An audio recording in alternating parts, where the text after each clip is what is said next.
ఏది అయినా ట్రై చెయ్యి ఆచి చికెన్ మసాలా. ఇక తెల్లవారుజాము నుంచి కూడా హైదరాబాద్ రాజేంద్ర నగర్ లోని హైడ్రా కూల్చివేతల పర్వాన్ని ప్రారంభించింది. రాజేంద్ర నగర్ లో ఉన్న శాస్త్రిపురంలో నిర్మాణాల్ని కూల్చేస్తోంది. పార్క్ స్థలాన్ని కొంతమంది కబ్జా చేశారని హైడ్రా అధికారులకు స్థానికుల నుంచి ఫిర్యాదు అందింది.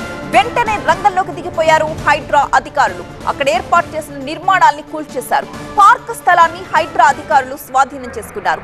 శివరాంపల్లి రాఘవేంద్ర కాలనీలో ఈ కూల్చివేతలు కొనసాగుతున్నాయి. అక్రమంగా నిర్మించిన 4 నుంచి 5 అంతస్తుల భవనాల్ని లక్ష్యంగా చేసుకుని ఈ కూల్చివేతలు జరుపుతున్నారు. ఉదయం 4 గంటలకే రంగంలోకి దిగిపోయారు అధికారులు. భారీ పోలీస్ బందోబస్తు నడుమ ఈ ఆపరేషన్ కొనసాగుతోంది. జేసీబీల సహాయంతో నిర్మాణాల్ని పూర్తిగా నేలమట్టం చేస్తూ అధికారులు ముందుకు సాగుతున్నారు.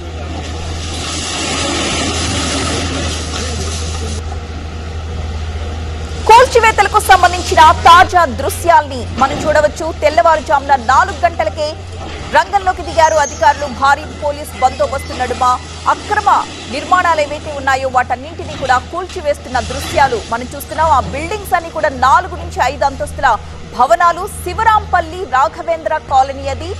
హైదరాబాద్ రాజేంద్ర నగర్ లోని శివరాంపల్లి రాఘవేంద్ర కాలనీలో ప్రస్తుతం ఆ కూల్చివేతలు కొనసాగుతున్నాయి. పార్క్ స్థలం అది. పార్క్ స్థలాన్ని కబ్జా చేసేసి నిర్మాణాల్ని కట్టడం జరిగింది. దీంతో ఆ చుట్టుపక్కల ఉన్న స్థానికులందరూ హైడ్రాకి కంప్లైంట్ ఇవ్వడంతో వెంటనే హైడ్రా అధికారులు అక్కడికి చేరుకుని ఈ రోజు తెల్లవారుజాము నుంచి కూడా ఆ అక్రమ నిర్మాణాల్ని అక్కడి నుంచి తొలగిస్తున్నారు.